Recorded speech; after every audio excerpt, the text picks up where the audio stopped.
வச்சா தப்பக்கூடாது. இங்க ஒருத்தர் இறால் பண்ணையில 12 லட்சம் ரூபாய் சம்பாதிக்கிறாரு. எப்படின்னு தெரிஞ்சுக்க ஃப்ரீடம் ஆப்பை டவுன்லோட் பண்ணுங்க.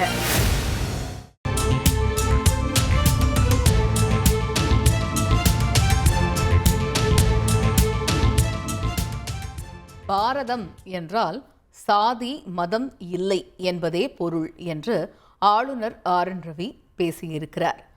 அது மட்டுமின்றி பாரதம் என்பது தார்மீக தர்ம நாடு என்பதே அர்த்தம் என்றும், அரசியலமைப்பு சட்டம் இந்தியா என்பது பாரத் என்று சொல்கிறது. ஆனால் பாரதம் என்றால் என்ன என்று அரசியலமைப்பு சட்டம் விளக்கவில்லை. மேலும் நம் குழந்தைகளுக்கு இது பற்றி விளக்க வேண்டியது நமது கடமை என்றும் ஆளுநர் ஆர்.என். ரவி பேசியிருக்கிறார். இது தொடர்பான முக்கிய செய்தியை நாம் பார்த்து வருகிறோம்.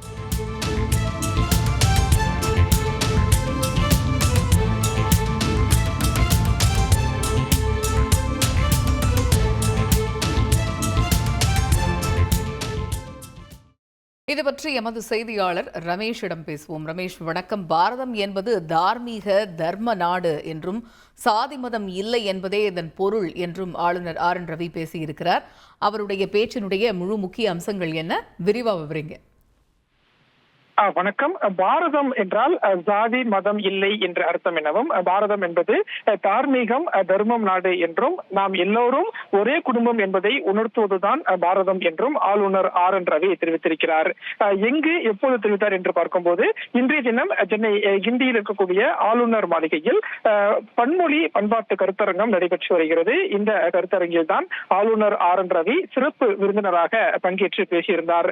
அப்போது பாரதம் தொடர்பாக பல்வேறு விஷயங்களை விரிவாக விளக்கி ஆளுநர் ஆர்.என். ரவி பேசியிருந்தார். குறிப்பாக இந்தியாவை தான் நாம் தொடர்ந்து சொல்லி வருகிறோம், பேசி வருகிறோம். இன்றைய கல்வி முறையில் நாம் பாரதம் என்றால் என்னவென்று நம் குழந்தைகளுக்கு சொல்லிக் கொடுப்பதில்லை என்று முதல்ல சொல்லியிருந்தார். மேலும் தொடர்ந்து ஆளுநர் ஆர்.என். ரவி பேசும்போது பாரதம் என்பது இந்தியாவை விட பெரியது என்று சொல்லியிருந்தார். அதே போல பாரதம் என்பது பொலிட்டிக்கல் ஸ்டேட் இல்ல, ஐரோப்பிய வகைப்படுத்துதலே பொலிட்டிக்கல் ஸ்டேட். எனவே பாரதம் என்பது எல்லாவற்றையும் பெரியது என்ற அடிப்படையில் ஆளுநர் ஆர்.என். ரவி இன்று தனது பேச்சில் குறிப்பிட்டு பேசியதை நாம் பார்க்க முடிந்தது.